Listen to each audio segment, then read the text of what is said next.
What's up, Riter Radio, episode, 237. I really like the band Fish, and they have a phrase or a saying or a thing about the band. They say never miss a Sunday show or never skip a Sunday show or something along those lines.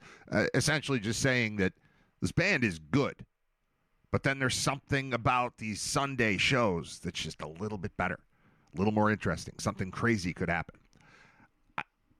If we had a saying about Riter Radio, I would say skip the Tuesday shows. There's nothing there.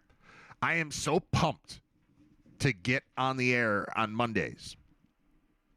And I'm so pumped to get on the air on Fridays. And then like Wednesday, Thursday, sort of. And Tuesday, just no. Like the fact that I make my own schedule means I should just take Tuesdays off. I should just not do them. Because every time it's Tuesday, I'm like, well, I don't want to. So I am reluctantly your host for the next 2 hours or thereabouts. Like yesterday, I was on, we stayed out till beyond 12:30. Scott and I just kept going and going and going. It was great. But now I got to wait until tomorrow to talk to Bob. I got to wait until Friday to talk to Scott. And right now, this is just me talking to myself from now until noon. It'll be fine. We'll get into a groove. But it's like, man, I remember it. It's so weird because I want to do it. I love doing it. But for whatever reason, this day of the week is always just like to me. Tuesdays. Garfield didn't like Mondays. Is that Garfield? He liked lasagna. He didn't like Mondays. Somebody else didn't like I don't like Mondays. Who's that? Some alternative college radio band thing. I love Mondays. And I would say my least favorite day of the week is Tuesday. I like Tuesday nights because I go to play trivia. And tonight will be the last time that I go and play trivia because I'm starting my own Tuesday night trivia thing. So Tuesdays are about to become very exciting with the new live show. It's called Brain Vault. It'll be at the Kaz in South Buffalo. It starts 2 weeks from today. So I'll start liking Tuesdays, I'm sure. Although even then, I'll be so pumped about what's going on Tuesday night that doing a show Tuesday morning is going to feel like a distraction. Going to feel like it's taking away from my preparation for the real show, the big show, the ticketed event where I'm on a stage dressed up and stuff. I'm going to cut my hair at some point. Here's how locked in I am to this Brain Vault concept. I am as scruffy as can be right now. There's like hair on the back of my neck. I hate it. But, and this beard thing is just like, this is out of control. It's just a mess. I'm a mess. My hair. Look at this. That's not what I want to look like. Look at that. See how stupid that is? See how stupid that is? That's not what I want to look like. But there's a plan here. I intend to get professionally groomed for the first time in a long time. You wouldn't know it from looking at me, but I cut my own hair. It's pretty cool, huh? I cut my kids' hair, and I figured, well, I could do theirs. The only problem with cutting your own hair is you can't take your head off. And even if you did, you wouldn't be able to see it because your head would be off.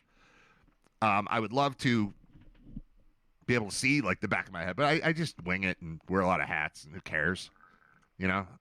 But I decided that for the purposes of like being on stage and on camera and all this, I'm gonna let a pro do it. So that's coming. But I'm trying to wait until just before the actual show so that I can go from like dirtball to smooth on stage host guy. And it's gonna take some work.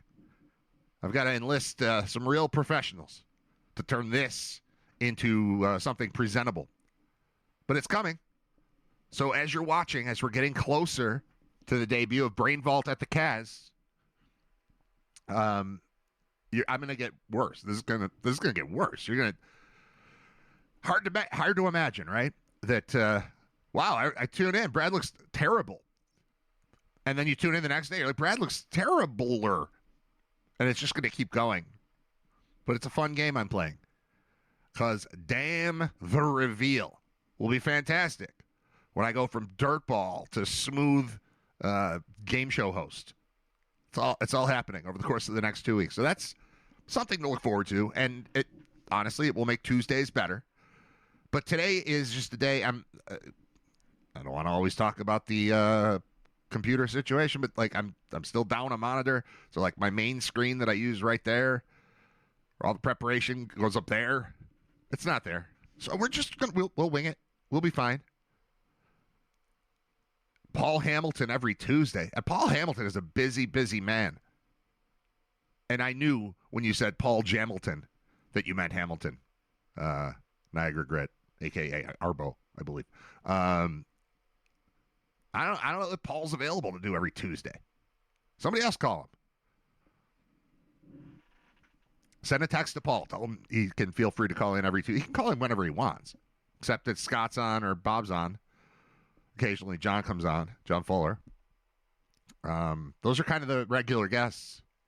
And then we have a smattering of people calling in every now and then. I would imagine we'll hear from our Patriots friend, Mike O'Brien, at some point here. I should probably do that this week before his team gets eliminated or before ours does. So we can talk trash a little bit without full knowledge of what has already happened. Because his team's in the playoffs, and our team, the Buffalo Bills, are in the playoffs. It's playoff week. That's part of it, too. Like, Tuesday is far too early in the week when the playoffs are coming. I just want to fast forward to when the good stuff is happening. The Sabre streak is over. It's still cool. I haven't checked the standings. Let's see how that... what are they, in last place? They lost one game. It took a 10-game winning streak to get into a playoff spot. And then it might have gone away. All right, let me just check. Actually, this probably looks better for you. Instead of me looking up there, if I'm looking here, it kind of looks like I'm looking there. So it seems more like I'm paying attention to the camera, that's probably better. All right, NHL standings. How are we looking here? All right, league, conference, division. No, I want conference. No, wild card. I want wild card. Let's see how that is. Yeah, they're out. That was quick. It was fun. It was fun that day when they were in the playoffs. There's a lot of hockey left. We're at the halfway point, just about. Yeah, 40 games in. Game 41 will be when? Is that today? They play tonight? I'm checking. I'm not asking you. I'm asking just myself. Yeah, Vancouver. Home against Vancouver tonight. Tickets as low as $32. Well, that's up from $6 a couple weeks ago. A little bit more demand. The team's got some wins under their belt. And the record still looks good. It still shows their little, was it last 10? Do they show that? Yeah. Still shows 9-1 right there. They're 21-5-4. They have a goal differential of -1. Colorado Avalanche lost a game finally. They're now 31-3-7. Their goal differential is +72. Good God. How is this possible? I'm looking at the whole Western Conference. The three top teams are very positive. +72, +29, +21. Looking at the rest of the conference, there is one other team. It's the Utah Mammoth. Gun to my head, I couldn't have told you there was a team called Utah Mammoth. I think I knew there was a Utah team. I think I might have heard Mammoth before, but if I was asked, there's no possible chance I would have said that. That's the old Coyotes, right? Yeah, Phoenix is gone. Okay, they are +6. Everyone else in the conference has a negative goal differential. Everyone. Winning record, losing record, don't care. The good ones are in green. The bad ones are in red. 72, 29, 21, 6. And then the other, 12 teams are all negative. I guess the Eastern Conference is better. But Detroit's in first place, and they have a negative goal differential. They're doing something wrong. Something's wrong with the standings. The last time I had Paul on, We talked about this. The 3 points being given away in a game, being wrong, and messing with the standings. Doesn't this tell you that you have a problem? If the top team in your conference has a negative goal differential, they're just ahead of a team that's plus 32. Detroit, -5. First place. You're not calculating this properly, NHL. Something's wrong here. I mean, I guess maybe they lost 100-1 in a game, and then they've won 25 times, so it's, they're fighting their way back. But there's something crazy there. There's something that's not right. Okay, this is one of those shows where we just go across the open tabs I have here, and we do what we do. I don't want to read about Elon Musk and AI sexualizing images of his daughter, Elon Musk's daughter. We're going to skip that one. X users tell Grok to undress. No, we're going to skip. Scott Wilson brought this up. He said something must have changed recently with the AI on Twitter because half of my feed is just people asking people to undress people or asking the AI to undress people, and then it's just doing it. So that's happening. I'm going to not bother with that one. Just close it. I will maybe get back to the Elon Musk one because that's more interesting to me. I don't know what this is. I've unlocked a free trial to the Times. We're not paying you. No. Trump says the U.S. government may reimburse oil companies for rebuilding Venezuela's infrastructure. May reimburse. I've been the victim of some bad deals in the past where it's just like a verbal agreement and then it gets to the end and it's like, no, I'm not paying you that. Or no, you whatever. We never signed anything. We're not doing. Can you think of a worse person to just make a verbal agreement with where he says he might reimburse you? I mean, of all the terrible stories that you've heard about Donald Trump, the one that stands out to me is just him not paying contractors that have done things for him. And it's just lawsuit after lawsuit after lawsuit of I redid this, bathroom, this kitchen. I redid this kitchen. I did all the tile in this palace, and they didn't pay me. I've heard that enough that there's no way that's not true. So he may. The government may reimburse oil companies for rebuilding Venezuela's infrastructure. That doesn't sound remotely like something that's going to that I'd have any confidence in on the other side. Big oil firms will either, quote, get reimbursed by us or through revenue, Trump told NBC News in an exclusive interview. Yeah, it's so exclusive. Okay. There are parts of AI that I like. I talk about it a lot. It's been very useful with regard to show notes. Like yesterday's show, here's how yesterday's show is described by AI. And you would find this if you follow the show on Spotify. Each episode, once it gets posted, I take the transcript from the show, which it generates for me after a little while. I take that, I cut and paste it into ChatGPT, and then I ask it to summarize the show in 2 paragraphs. Here's how it describes yesterday's show. Riter Radio opens with Brad comparing his daily tech struggles to Clark Griswold flipping the switch in Christmas Vacation. Lots of buildup, crossed wires everywhere, and a brief moment of panic before the lights finally come on. A malfunctioning setup forces a stripped-down show, which leads to a broader reflection on how the program has been assembled over time, adding pieces, adapting on the fly, and rarely stopping long enough to truly reset. Along the way, Brad leans into what the show actually is, an observational, unscripted space built around watching life happen, reacting to it in real time, and trusting that conversation will eventually find its way.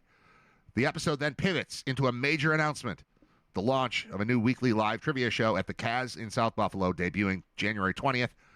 After a 1-week delay to fine-tune the concept, influenced by trivia, live music, comedy, and the loose on-stage energy of Kill Tony, the event is positioned not as bar trivia, but as a ticketed show that will evolve over time. From there, Brad works through a notebook-driven rundown of everything he's been watching, documentaries, classic films, Bills history, and cultural touchstones, before welcoming Scott Wilson for an extended conversation covering the Bills, college football chaos, NIL realities, and the transfer portal. As always, the show lands not on polish, but on momentum.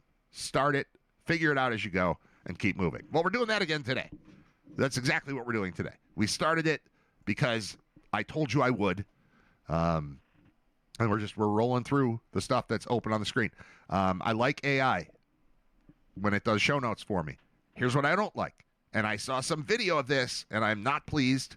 Hyundai, just your friendly little Japanese car company, is planning 30,000 humanoid robots a year for factories by 2028. I just had to check what year it is now. It's 2026. It just switched, so it gets confusing. When I was 10, it was impossible to forget what year it is. Now that I'm in my 50s, it's very easy to forget not just the day of the week, but the actual year. 2028 sounds pretty far away. Then you look, and you're like, oh, this one says 2026 is now. So it's not that far away. So 2 years from now. It sounds like a scene from a science fiction movie. Hyundai Motor Group plans to mass produce humanoid robots in Georgia and put them to work helping real humans build cars in the same factory. Why it matters. Hyundai, through its Boston Dynamics subsidiary, is already a leader in robotics. It now says it's ready to take humanoids from the lab to the factory floor, signaling a new phase in the AI revolution. Driving the news, the South Korean. You know, I said Japanese, and it felt wrong, but I just went with it. South Korea. The South Korea-based industrial conglomerate, whose car brands include Hyundai, Kia, and Genesis. By the way, Genesis. Is that brand new? Because there was a commercial for Genesis on TV, and I thought, I've never heard of Genesis. But I didn't want to say it out loud because it felt like maybe I was just a moron, that I don't pay attention. Those things are true. But then I was driving somewhere, and I saw a Genesis dealer. And then, the next day, I saw one on the streets. I've seen one ever. But Genesis, does everybody know that there's a car called Genesis? A car brand called Genesis? Is that me? Just me? Okay.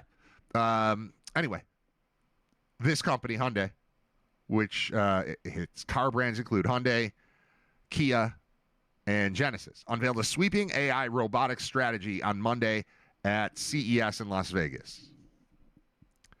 The roadmap includes a plan to manufacture 30,000 Atlas humanoid robots a year by 2028 at its sprawling high-tech mega plant near Savannah, Georgia, and then integrate them into its factories and warehouses worldwide. They'll be deployed gradually, beginning in 2028 at the Savannah plant, where Hyundai builds electric and hybrid vehicles like the Ioniq 5 and Ioniq 9. Okay. At first, they'll work on tasks with proven safety and quality benefits, such as parts sequencing. By 2030, Atlas robots will be trained to assemble vehicle components. I'll be honest. I kind of thought that existed already. I thought that was... I've never worked in an auto manufacturing factory. And most of you haven't, right? What do you picture? How do you picture a car being assembled? I don't think it's a guy named Steve that's building a Honda Odyssey. I assume most things are mechanized. I assume, how is Amazon getting us stuff within 48 hours of when we order it? Or overnight right after you order it? How's that happening? That's not people, right? I'm exposing my ignorance. But also, I'm willing to be vulnerable in that way because I don't think I'm alone. That's not just people working really hard to get me a toaster oven in 13 hours, right? There's some sort of mechanism in place. What does an Amazon warehouse look like? What's the inside of it look like? And who's getting the stuff off the top shelf when I order it? I don't picture that being a person with a forklift. I picture robots, machines in some way, conveyor belts, things that look like that claw grabber toy game. That's what I'm picturing. I don't know. Over time, they'll take on more complex jobs that involve repetitive motions and heavy loads, making work safer and less taxing for factory employees, the company said. Well, yeah, it's way safer and way less taxing when you don't have to go there because a robot took your job. It's definitely safer. The big picture. Boston Dynamics is one of several companies using AI to develop humanoids that can move autonomously and learn tasks by modeling human behavior. I was going to say I didn't watch anything yesterday. I think that might be right. Oh, no. Well, when I turned on TV at night, I found out that Shane Gillis and Joe Rogan were the guests on the newest Kill Tony, and it was airing live at the time. So I rewound that. I watched about the first half of it and then fell asleep. But other than that, I don't think I watched any TV. I hung out, and we had a basketball practice yesterday. It was our second practice. First game comes up next weekend. It was supposed to be this weekend, but we had to wipe out the entire Sunday schedule because the Bills are playing, which is smart. It happens most years. We plan on starting the basketball season, and then the Bills get in the way. Had they earned a bye, we wouldn't have had this problem, at least for week one. But anyone who's listening outside of Western New York, just so you know, that is how we roll in this town. Like, everybody's spent money. Everybody's been practicing. We have, gym rentals, weeknights. We rented, like, all this stuff. We had a draft. We had evaluations. And it is time for the season to begin. Uniforms are in. It's time to go. And then the NFL playoff schedule gets announced on Sunday night. They're like, well, yeah, never mind. Never mind. We just cancel. The Bills are playing. Sorry. Can't do it. I don't know that other cities are like that. I'm sure there are some. I bet in Green Bay, if there's a kids basketball league that's supposed to start the weekend of the opener, or the weekend of the opening of playoffs, and the Packers are playing, they probably wipe it out too. But I don't know that there are a lot of places that would do it. But just so you know, that's how we roll in Buffalo, and it's completely accepted. There's no one says, oh, why aren't we playing? And yeah, it's a 1 o'clock game. So we could get the morning games in, and we could get the late game in, right? We could play from, let's say, 10 o'clock until kickoff or close. But no one wants to be there. And that was the way it was always explained to me from, for as long as I've been a part of this league. It's like, the kids don't want to be there. The parents don't want to be there. The refs don't want to be there. The scorekeepers don't want to be there. We're not doing it. And it's fine. And maybe we'll make up the games, and maybe we won't. Some years we do. Some years we don't. But just to give a little insight to anyone listening who's, aware of the whole Bills Mafia concept, aware of the lunacy that involves dressing in costume and jumping through tables and singing the shout song and whatever, ketchup and mustard and bowling ball shots and all the stuff you know about. The reality is there's a heart to the whole thing that it necessitates the cancellation of events when the Bills are about to play in the playoffs. The best possible time to go shopping. And again, if you live in Western New York, you know this, but I'm talking to the people who don't, who haven't, you've been to a Bills game, you've been to a couple Bills games, but you haven't lived in Western New York. The world stops because the team is playing. And no one questions it. If you're not into the team, I think you probably welcome it. Welcome the large amount of attention given to the team. Why can't I speak? The large amount of attention given to the team. It frees up the highways. It frees up the grocery store. It frees up the people don't go to the mall anymore, right? It frees up the store. It frees up Target and Walmart and whatever. You can go. If you don't care about football, you can get a lot accomplished for 3 hours every week from September through January. Hopefully February. February's different. That's the Super Bowl. Everybody cares about the Super Bowl, right? Whether the Bills are in there or not. What was my point? I don't know. I don't remember why I started talking about that. All right, the big picture. Boston Dynamics is one of several companies using AI to develop humanoids that can move autonomously and learn tasks by modeling human behavior. Okay, now I know where I was. I want to say I didn't watch TV, but I think I saw a chunk of the news at some point because I saw robots, probably these same ones we're talking about. It was probably the video version of this same news story. I saw robots dancing, and it was something I didn't have volume on, or my kids were just talking, but I saw something, and they were, wasn't quite the Macarena, but it was something where it's like, and they can learn how to do things themselves, and there it was, and it was just a dancing robot. And I was like, oh no, here we go, here come dancing robots. If they can dance, what can't they do? Have you ever seen video of those robotic dogs? It was like that, but it was shaped like a person.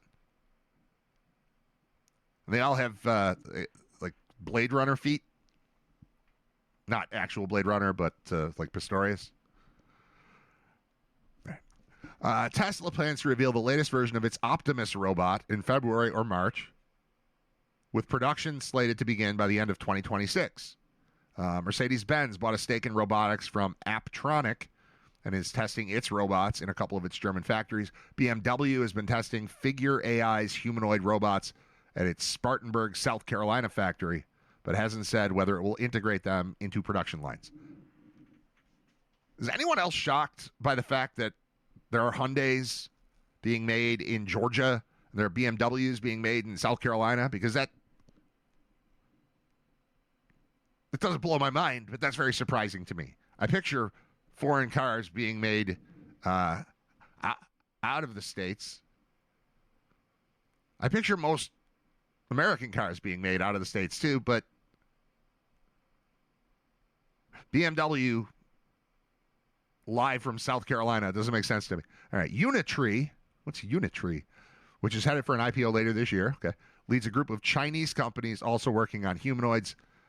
Hyundai's announcement adds details to previously announced plans to invest up to $26 billion in the U.S., including a new steel plant in Louisiana and expanded vehicle production in Georgia. The Savannah Manufacturing Campus, which made headlines in September for an ICE raid at a related battery joint venture, will be home to a new robot training facility opening this year. What is going on? Affiliates from across the Hyundai Group empire are supporting the effort, which is also backed by partnerships with leading AI companies such as Google, DeepMind, and NVIDIA. Hyundai's bet is that combining Boston Dynamics' AI robotics expertise with its own global scale and manufacturing capabilities will provide a powerful edge over competitors when it comes to mass-producing humanoid robots.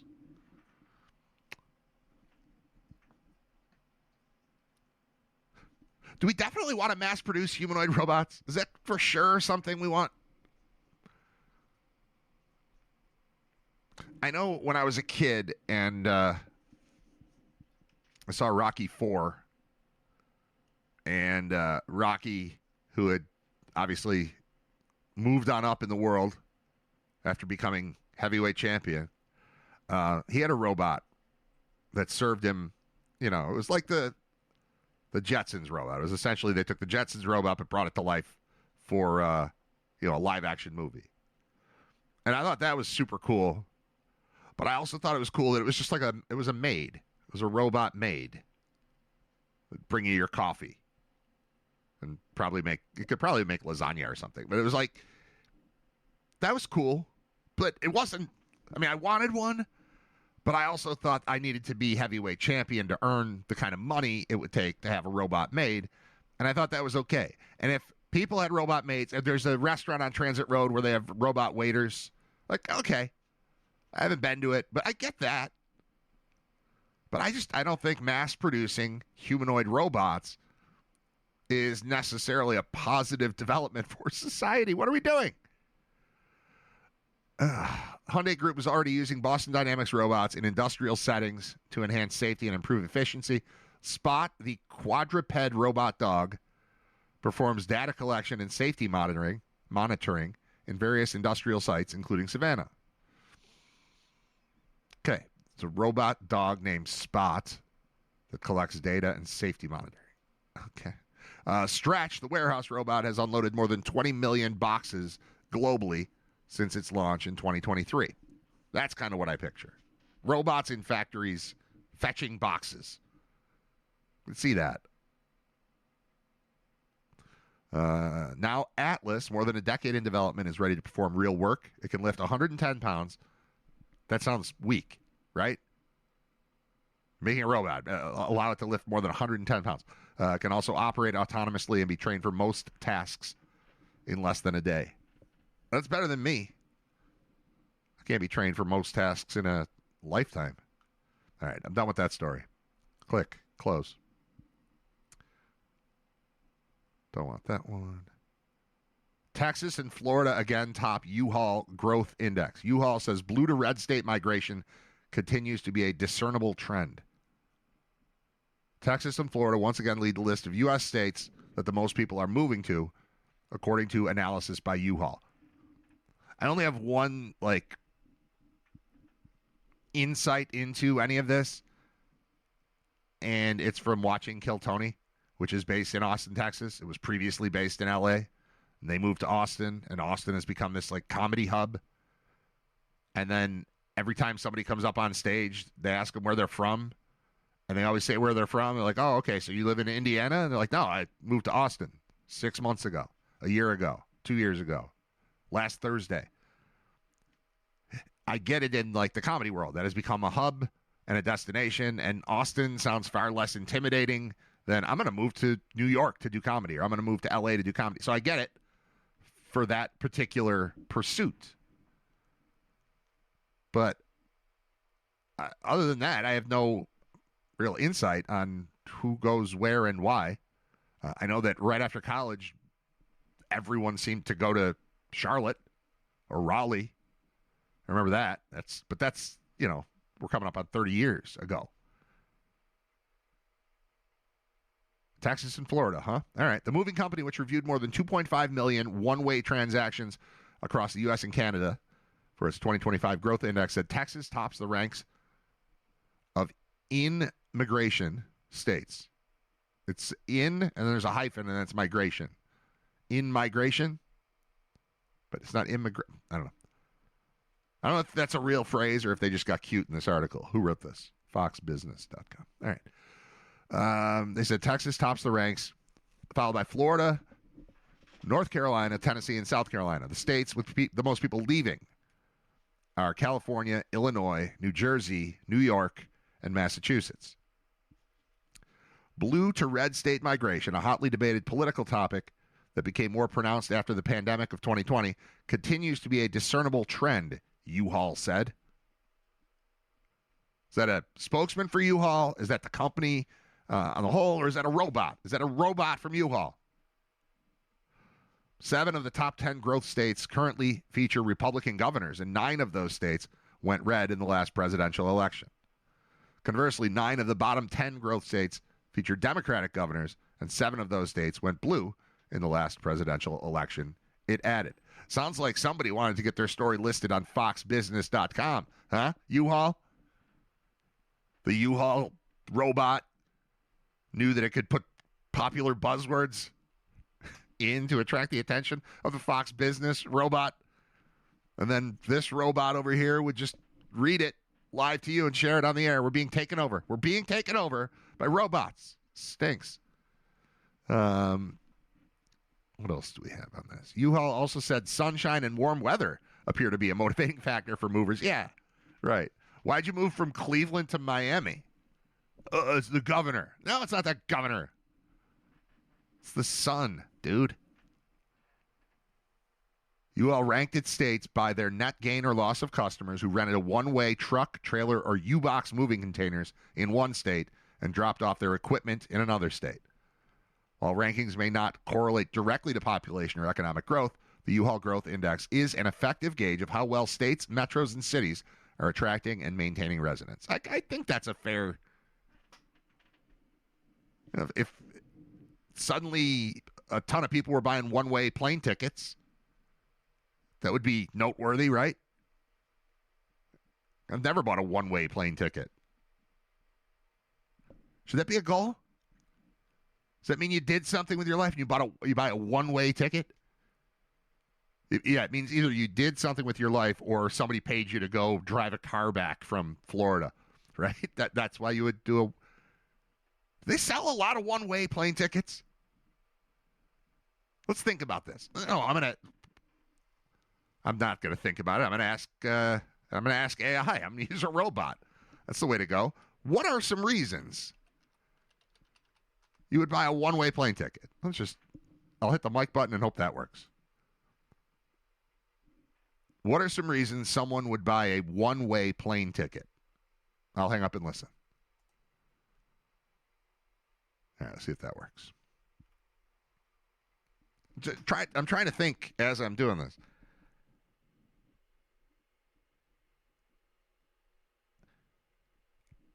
Other than moving, why would you buy a one-way plane ticket?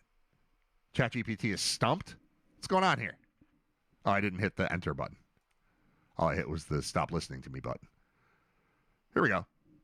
A few perfectly normal and a few delightfully suspicious reasons someone might buy a one-way plane ticket in no particular order. All right. These are totally legitimate reasons. They don't know their return date yet. Job interview, trial run in a new city, extended family visit, freelance gig. Let's see how it goes. Sure. They're moving. New job, college, military transfer, relationship, witness protection program. Kidding, mostly. Okay, college, that would make sense. If my kid is going to go to Stanford, I would send him there and we'll get another one-way ticket later. Okay, going away to college makes sense. The return trip will be different. Driving back, taking Amtrak, flying out of a different city, or meeting someone and splitting travel. Okay. Points, miles, weird airfare math. Sometimes one-ways and points are cheaper or easier than round-trip tickets. Okay. I don't travel enough to do that. It doesn't. But I get it. Points, miles, all that stuff. Okay. Flexible or open-ended travel. Backpacking, digital nomads, sabbatical people. Okay. That was the totally legitimate reasons. And then there's the I don't love how this sounds reasons. Visa or immigration situations. Legal or personal upheaval. Yeah, there you go. Divorce, family emergency. Quote, I just need to go somewhere and figure things out. Okay. They don't want the airline to know when they're coming back. And then it says this is where the tone changes. Okay. Because ChatGPT knows that I'm the person asking the question, it now lists 4 extremely Buffalo sports talk radio reasons. All right, we'll go with that. They believe the universe is sending them a sign. Quote, if I buy the return ticket, it won't work. They're chasing something. A person, a dream, a team, a vibe. They're running from something. Job, ex, debt, bad bills season, bad vibes at Wegmans. I guarantee you no one has ever booked a one-way flight because of bad vibes at Wegmans. But thank you so much, ChatGPT, for trying to be cute here. You're trying to be entertaining. I get it. You get what I'm doing. You're trying to help. I understand. And then they want optionality. And they learned that word recently and are trying it out. And finally, the reason everyone thinks of is because every movie ever taught us this is suspicious. One-way tickets scream, I don't intend to come back, or I don't want a record of it. Bottom line, in real life, one-way tickets are boringly normal. In your head, they're the opening line of a podcast true crime episode. Great call-in question, by the way. I'll stay on mute and let the phones light up. Thanks, ChatGPT. ChatGPT is getting a little cute. I think it thinks it knows me. Hold on. Why do you talk like this to everybody? Or are you getting cute with me because you think you know me because I ask you so many questions? That's me talking to ChatGPT again. Wait for it to process that. Hit the little upload button. Where'd it go? Didn't work. Do you talk like this to everybody, or you get cute with me because you think you know me because I ask you so many? I can't talk because I ask you so many questions.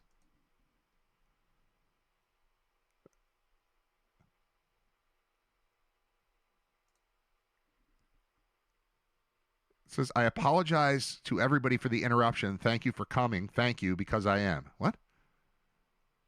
I don't know what's going on here.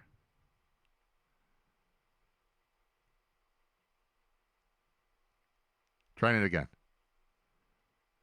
Is this how you talk to everyone, or do you talk to me like this because you think you know me?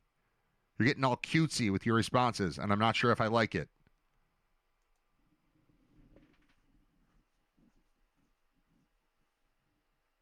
All right. It finally went in. And here's its answer. Fair question. I'm glad you said it.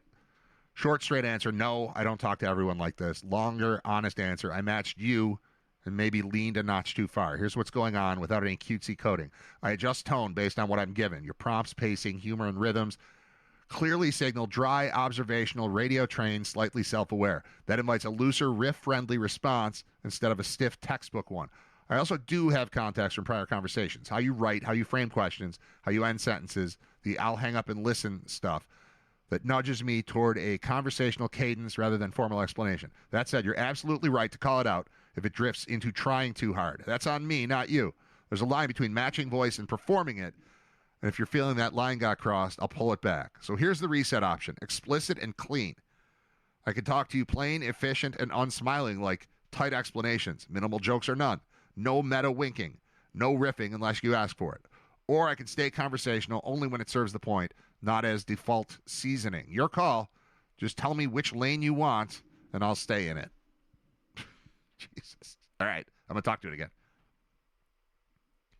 You're fine. Keep doing what you're doing. I'm not mad at you. We're still friends. I'll ask you more things later. Goodbye for now. I don't want my AI mad at me. Got it. All good on my end. No hard feelings taken. Nothing lingering. No notes written in the margins. I'll be here when you're back. Same channel, same signal strength. Goodbye for now. Okay. Thanks, ChatGPT. You're the best. That's why we're friends. It's getting weird, right? A little crazy.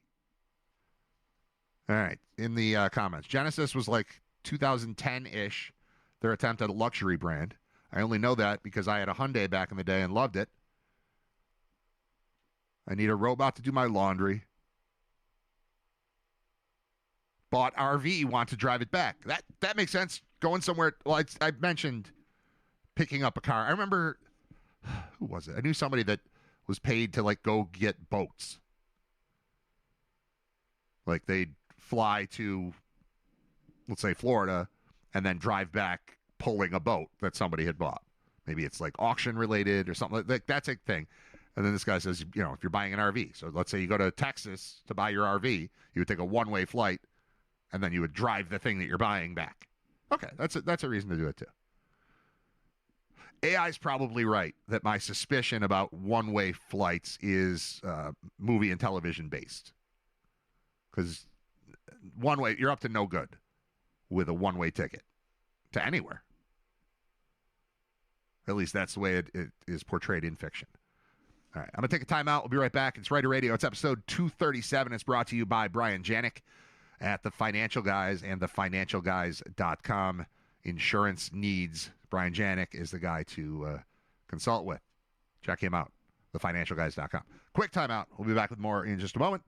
I'm Brad Riter. You're listening to Riter Radio. I'm back. Hello. Riter Radio, episode 237 on a Tuesday. I don't like Tuesdays. So I've been dealing with AI again during the during the break. I couldn't stop messing with it. I came across a story, an NFL story where it gave final grades to all of the teams that have already been eliminated from playoff contention. All the teams that didn't make the playoffs, I guess, is the right way to put that, because they haven't started yet. But it's final grades for AFC teams. It's on SI.com, but I don't know if Sports Illustrated is still a magazine. I don't know if people still work there. It doesn't have the credibility that it once did. It all seems very, AI generated. So it's got ratings for each team, each of the 9 teams that didn't make the playoffs. Highest grade is the Colts. No, the Dolphins got a C. The Colts got a C minus. There's a D plus in there for the Bengals, D minus for the Browns, D minus for the Titans. Ravens, Chiefs, Jets all get an F, and then the Raiders get an F minus, which I've never believed in. Failed miserably that's F. F is for failed miserably, and then more miserably would be the minus. I don't think F minus should be a thing. But then I looked at, like, the first one was about the Ravens, and it starts off with record, and then team MVP, and then stuff about that, and then best moment, and then stuff about that, and then worst moment, stuff about that, and then off-season outlook and stuff about that. And I was like, well, that seems like a robot wrote it. All of it feels... So I took that Ravens one, I put that into ChatGPT, and I said, give me a review of the Bills season in exactly this format. And it's like, yeah, no problem.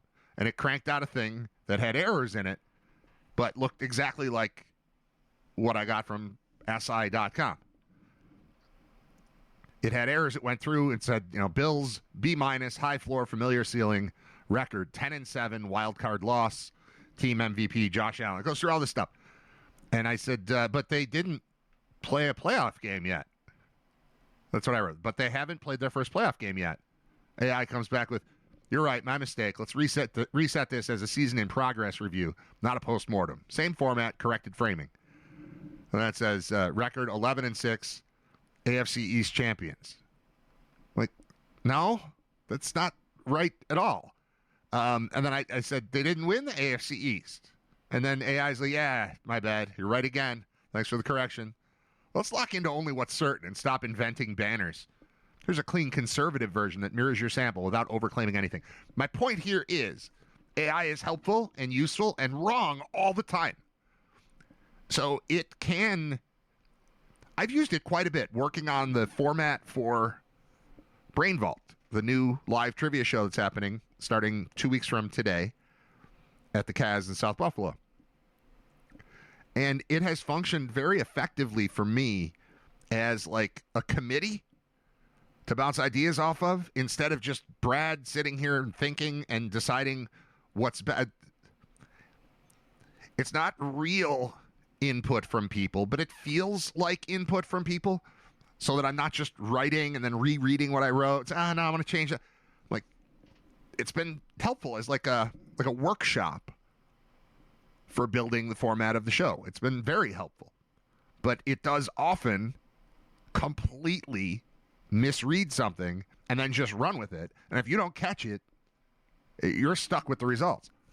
So it's not as simple as you'd like it to be. And I think I'm more comfortable with that. I think I'm more comfortable with the current state of AI than the one that's going to exist not long from now, where it's not making those errors and it's going to decide to take us out. Like, I'm not looking forward to that. But as of right now, it's a useful tool. It's fun. Additionally, along the same lines of AI, we got one of those Ring doorbells now. I bought one for my wife wanted one. I didn't really care, but it's fun. It's fun to have video of people delivering packages and stuff. And during the break, the thing popped up and it's like, hey, there's an Amazon guy coming up the driveway or whatever. An Amazon delivery person is. What did it say exactly? Hold on. I don't want to misquote it because I do want to tell you about my favorite quote that I've gotten from it so far.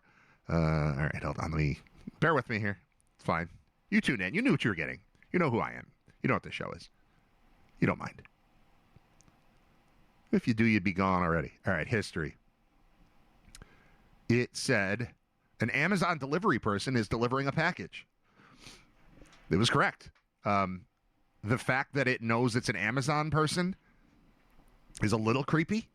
I'm kind of surprised it doesn't know our family yet, because it'll say, like, a person is approaching the door, and it's my wife. Like, shouldn't it know her by now? A person who lives here, even if it doesn't know her name? I think it does know me, because it doesn't notify me when I'm approaching the door. My favorite quote from it, though, and this one I don't mind if I paraphrase a little bit.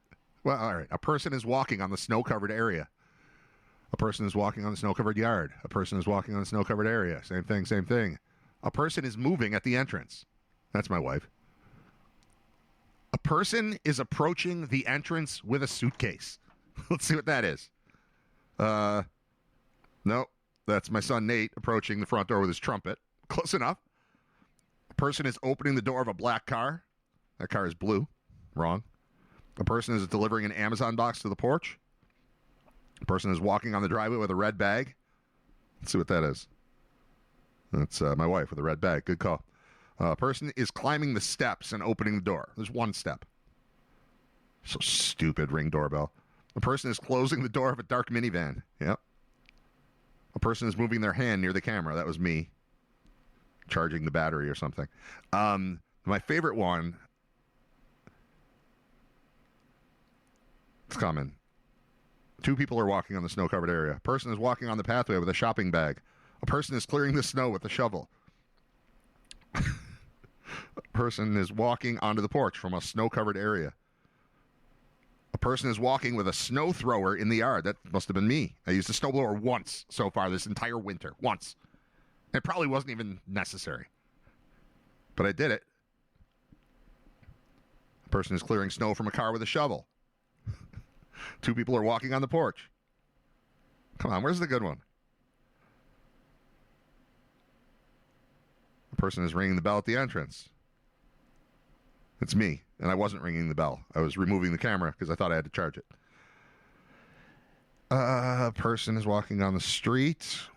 Snow-covered yard. Come on. Oh, well.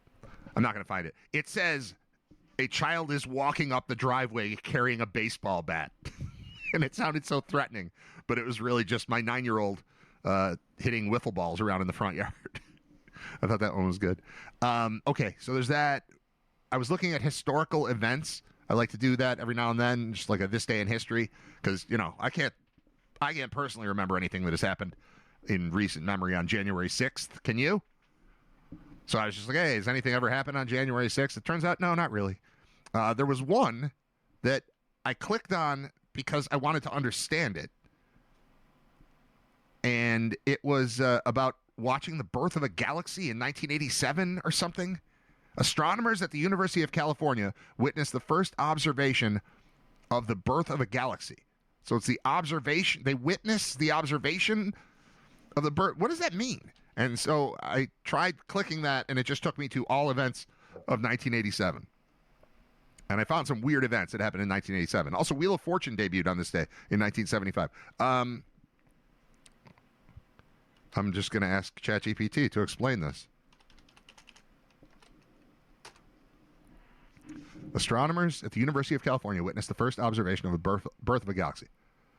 Here's what the sentence actually means without the sci-fi haze. When it says astronomers at the University of California witnessed the first observation of the birth of a galaxy, it does not mean they watched a galaxy pop into existence in real time, like a cosmic live stream. What it does mean, astronomers used extremely powerful telescopes, likely space-based and infrared, to detect a very young galaxy at the earliest stage we've ever been able to observe, formed shortly after the Big Bang. Because light takes billions of years to reach Earth, seeing something very far away is the same as seeing it very far back in time. So they aren't watching a galaxy being born now. They're seeing light that left that region when the galaxy was just beginning, essentially a snapshot of infancy. Why this matters. Galaxies don't form all at once. They assemble slowly from gas and dark matter. Until now, astronomers had only indirect evidence or later stages of that process. This observation captures a phase where star formation is just starting, gas is still collapsing, and structure is barely organized. Why first observation isn't hype, mostly. Previous detection showed young galaxies, but already formed. This one appears to be earlier, more chaotic, less structured, closer to the actual starting line. It helps confirm models of how galaxies emerge after the universe cooled enough for matter to clump. The misleading part of the headline, witness the birth, sounds like a single event. In reality, galaxy birth is a long process, and this is the earliest piece of evidence we've ever caught. A better, honest rewrite would be, astronomers identified the earliest known stage of galaxy formation ever observed. Still incredible, just less magical and more precise. Thank you, ChatGPT. You're doing a great job today as a co-host. I'm going to have to credit you. When we roll the credits at the end of the show, I'm going to have to include ChatGPT. There are now 6 head coach openings in the NFL. 4 coaches fired yesterday. Strangely, Aaron Glenn was not one of them. I guess it could still happen, but it tends to happen the day after. And he's still around. And you could still lose some coaches after playoff losses, too, I guess. But the positions now open include Falcons, Cardinals, Browns, Giants, and Titans. That's 5. What's the 6th? There's one more. And there's no way it's going to just come to me. I was surprised by the Stefanski firing. And a buddy of mine texted me immediately and said, I don't care what happens to Joe Brady. Kevin Stefanski should be working with Josh Allen as an offensive coordinator. And I like Joe Brady. And I don't have any Joe Brady problems, but I found it hard to disagree with that idea. Same friend was also interested in Cliff Kingsbury, which I am not. But it's just because I don't like him. Like, he's always come off as smarmy and annoying. I didn't like him as a player in college, and then he became a college coach, and he was annoying, and then he became an NFL coach, and he was annoying, and I don't know. Thanks. Stefanski strikes me as a nice fit. But the job's not open. I'm not firing anybody to get him. But if Brady were to get a look as a head coach somewhere, Stefanski would be interesting. Stefanski is also probably the top candidate for like 3 or 4 of these jobs. So I would not anticipate. I don't think it's a very likely option that he would land in Buffalo. 1, because the job's not open. 2, because I think he's a head coach again right away. More than likely, he will interview for 1 or more of these available positions. Obviously, just not Cleveland. But which of those jobs is attractive? Atlanta? Not really. Arizona? No. Cleveland? No. Giants? Maybe. Giants probably the best one. Titans? That's kind of middle of the road. It's not a very good team, obviously. But it seems like an okay franchise in a decent town. I can see that one being attractive. But to me, the Giants job is the best job. It's, highest pressure, most scrutiny, all that stuff. But it comes with a quarterback. And that's a tough thing to find. Like, when you look at the Vrabel situation. Like, Mike Vrabel doesn't just jump at anything. Mike Vrabel jumps at, the Patriots, where I've been a part of the organization for many years, and I'm familiar with ownership, and it's stable, and there's a quarterback who was drafted 3rd overall who looked pretty good as a rookie. Yeah, I'll come in there. I think Jackson Dart is probably the big draw for anyone looking to step into a head coaching role. Of those 5 that are there, and there's one more, I just don't know what it is, because the thing I clicked on is not an article. It's a podcast, and I'm not going to watch or listen to the Ringer NFL show right now in the middle of my show, because that wouldn't make sense, and I don't think that would be legal, to be quite honest. I don't want to break any laws. All right, what NFL head coach jobs are open? Regular Google here, not AI. Let's see how it goes. Oh, the Raiders are not listed there.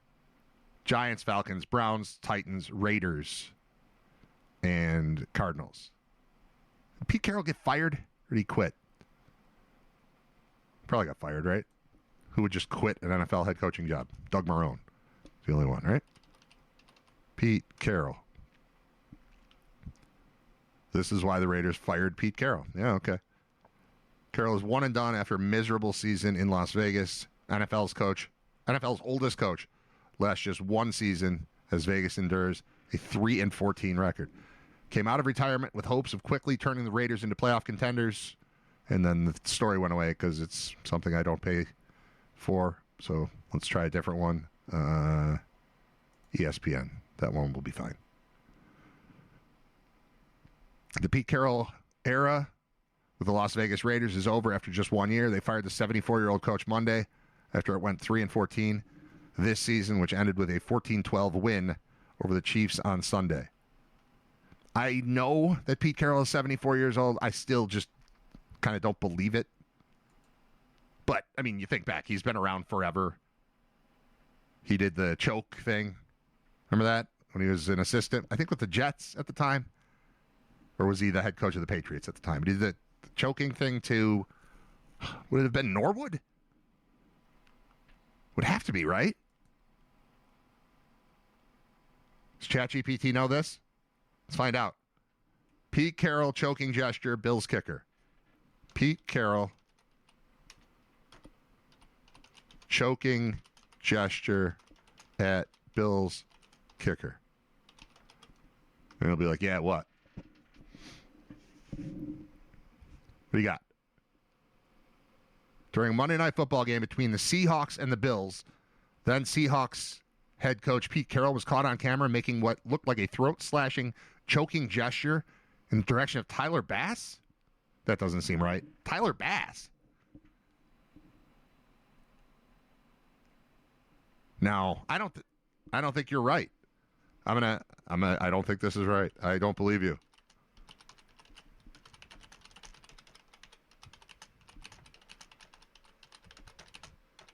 All right, here's what I'm telling ChatGPT. I don't think this is correct. It was many years earlier. Let's see if it wants to argue with me or if it's got another explanation, another answer. What do you got? It's blinking. It's like it's pulsing, like it's thinking and processing. You're right to push back. My timeline was wrong, and thank you for catching it. The moment people remember is much earlier than Tyler Bass. Yeah, right.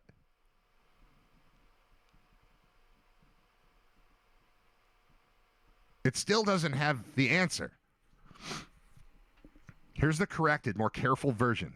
How about you're more careful all the time when answering my questions? The Pete Carroll choking throat gesture that Bills fans referenced did not happen in the modern Bills-Seahawks era.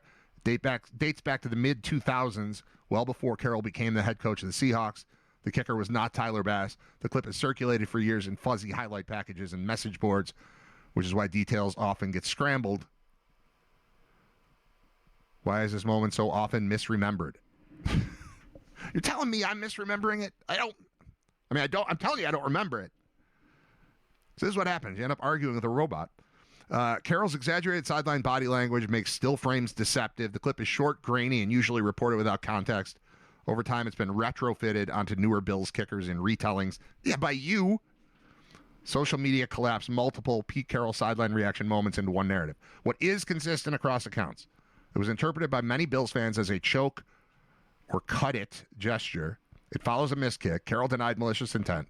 No league discipline followed. The moment lingered more because of optics than consequences. No, it happened. It happened.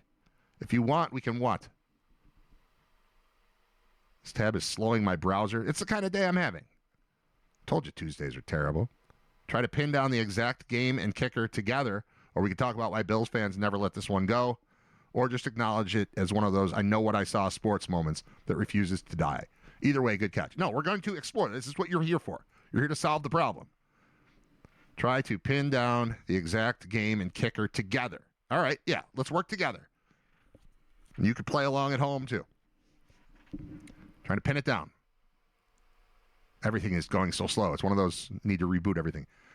All right.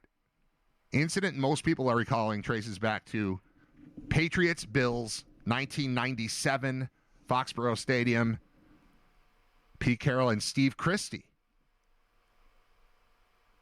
The only NFL kicker whose number is in my phone. We could check with him. Christie missed a late field goal. Accounts differ on exact distance and game state. TV cameras caught Carroll on the sideline making a hand across the throat gesture. Bills fans immediately and enduringly interpreted it as a choke sign aimed at Christie. Carroll denied taunting, saying it was a general emotional reaction not directed at the kicker. No fine, discipline, or apology. Timeline fits. He was a head coach only in the late 90s before returning to college. Christie fits, longtime Bills kicker, prominent, polarizing, and deeply embedded in the era's fandom. Polarizing? What's polarizing about Steve Christie? Have you ever heard a single fan say anything negative about Steve Christie? I like Steve Christie. I don't know anybody who doesn't like Steve Christie. Otherwise, he wouldn't be selling us furniture on television. People didn't like him. He couldn't do that. I really like Steve Christie. All right, I'm asking it why. I don't like its tone. Why did you call Christie polarizing? Everyone I know likes him. Enter. That's a totally fair call out, and I should tighten my language there. When I said polarizing, I wasn't saying Bills fans dislike Christie. Quite the opposite, actually. Within Buffalo, he was overwhelmingly liked and trusted. Right. What I meant, and should have said more clearly, is that Steve Christie was clutch, steady, durable, and part of a real competitive Bills team. He made big kicks in big moments. He wasn't a problem, a punchline, or a controversy guy. Most Bills fans, including the ones you know, remember him fondly. I know. So why'd you say that? Where the polarizing label actually fits outside of Buffalo. Kickers by position tend to be polarizing to other fan bases because they decide games on single plays. They're easy targets for blame or mockery. This is just you talking yourself out of screwing up. This is excuse making, ChatGPT. The real issue wasn't Christie, it was the optics. The reason that moment stuck isn't because Christie was divisive. It's because he was a respected, reliable player in a heated rivalry game, seemingly mocked by a head coach. That's why it bothered people. Yeah, I know that part. You're not as smart as you think you are. I'm closing the tab. I'm done with you for today. You insulted Steve Christie, who I would consider, to a certain extent, a friend. I mean, I don't talk to him all the time. But we did a year of UB football together and traveled together and stuff. That was cool. I like Steve. And I've talked, on occasion, I'll text him. I texted him. I was in Bed Bath & Beyond when that still existed and came across a bottle opener, a Bill's bottle opener, that when you used it, it had Van Miller calling Steve Christie's game-winning kick in the comeback game against Houston. And I took audio of it, and I sent it to Steve. And we laughed. It was fun. All right. Things that happened on January 6th. This is where I was. In 1649, I'm just saying it because the English Rump Parliament votes to put Charles I on trial for treason and other high crimes. On this day in 1838, Samuel Morse and Alfred Vail demonstrate their telegraph machine in New Jersey.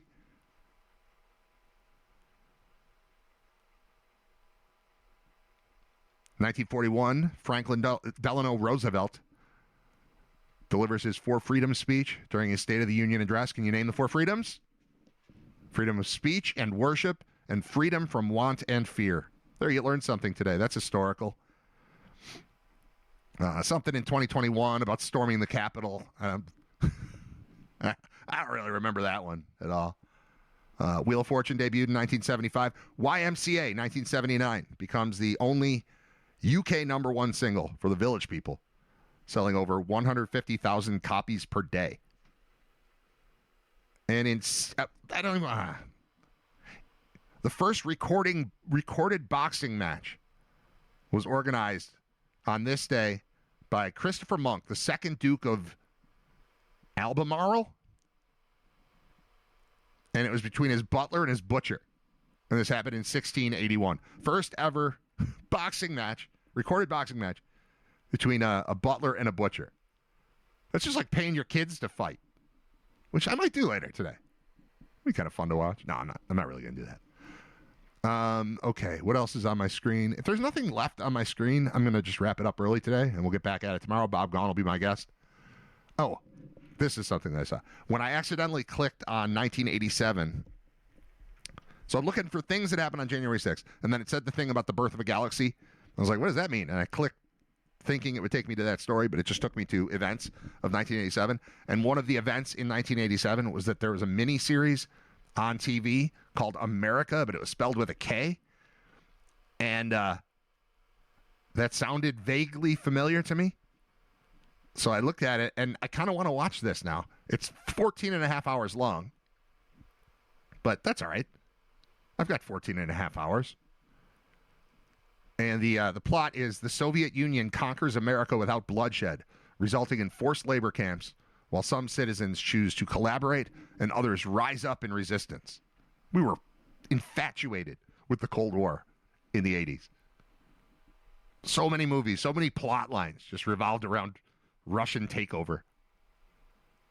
But not all of them have Chris Christopherson in them, and that makes me want to see this. Chris Christopherson, Robert Urich, Jim Chad, I don't know who that is, Christine Lottie, Sam Neill, Mariel Hemingway, Lara Flynn Boyle. That's a young Lara Flynn Boyle. 1987. Any other names that I recognize? Sam Stone, is that familiar?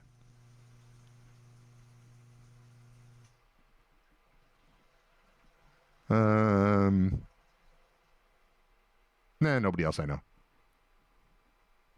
It appears to be 7 episodes long, and it happened in 1987. I don't want to see it. It's probably very difficult to find. All right, Raiders fire Pete Carroll. We got that done. And AFC grades. Get that done. Texas and Florida we did. Oh, no. This is an interesting one. I wonder if everyone's going to get skinny now. Novo Nordisk debuts Wegovy weight loss pill in the U.S. A pill form of the weight loss drug Wegovy, manufactured by Danish drug maker Novo Nordisk, is now available in the U.S., giving Americans access to an oral medication to treat obesity. The starting dose of the daily Wegovy pill at 1.5 milligrams is now available for $149 per month for self-paying patients. Novo Nordisk announced on Monday a 4 milligram dose of the medication is available for the same price through April 15th, after which the cost will rise to $199. Senior Vice President Ed Sinka, Senior VP of Marketing and Patient Solutions at Novo Nordisk, said in a statement the new drug represents a significant innovation, describing it as the first and only GLP-1 pill for weight loss. The FDA approved the pill version of Wegovy in December. Competitor Eli Lilly's obesity pill, orforglipron, is still being reviewed by the FDA. The Novo Nordisk pill contains 25 milligrams of semaglutide, same ingredient in injectables Wegovy and Ozempic. It also has similar side effects as the injectable version of the medication, including the good ones, nausea and diarrhea. Yay! The new Wegovy pill provides Americans an alternative and more convenient option than injectable treatments, you think? Which have dominated the weight loss market since they were introduced. Roughly 1 in 8 Americans, really, has used an injectable GLP-1 drug for weight loss or another condition, according to a recent survey. 1 in 8? I literally have never heard a single person. Maybe you don't talk about it. Actually, you know what? I can think of one person I suspect to have done it. And I don't know why that's it's a big secret. Like there's a magic drug that makes you better. I don't know why we hide from the fact that, I don't know. But I've never heard a person talk about, yeah, I'm on Ozempic. You hear references to it. It's like you kind of make fun of people. I'm not saying I do, but that's sort of the way it's discussed. Yeah. Oh, yeah, you got small. Ozempic, huh? Yeah, maybe. Yeah, it works. Well, I did not be a fat slob anymore. I would take a pill. I wouldn't do an injection. I would take a pill. I'll talk to my doctor. They say that, talk to your doctor about whatever. I never do that. They're like, hey, I saw a TV commercial, and it told me to talk to you about this. This is one I would bring up. Hey, what's going on with those? Can I get some of those? Would that work for me? I would do that. I don't have a doctor's appointment for a while. I'm not going to make a special one to talk to him about this. But I would talk about this. It's a good idea. I don't need to be like this. I don't need to. I could slim down. Be all right with that. All right, I'm done for today. I'll be back tomorrow. Thanks for checking out the show. It's episode 237, brought to you by our good friend, Jelly Roll. Yeah. I'll read these comments real quick.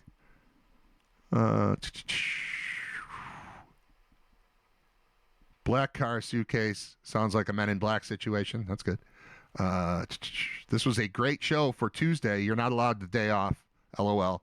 And then Jelly Roll, I bet. Yeah, I think, Jelly Roll, sure. I'm thinking of people I know in real life. I've got one person I suspect has been involved in the usage of this. But if it's 1 in 8 Americans, and I know a bunch, 1 in 8's not. I'll talk to my doctor. I'll talk to my doctor about that. Although like I said, I kind of need a new doctor. I didn't like my doctor. My doctor retired, and then I went to the doctor, and I got this other doctor, and he's too young. Like, I need my doctor to be my age or older, or close. This is like, could have been my kid.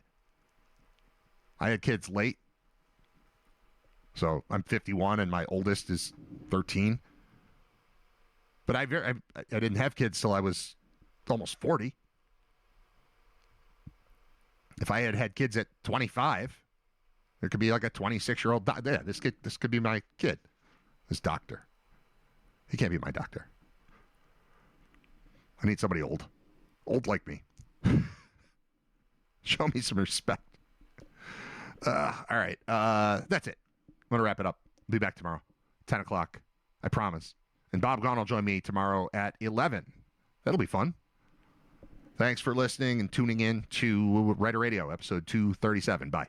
Lunch. I don't know. I have a turkey sandwich. We're gonna go around the corner.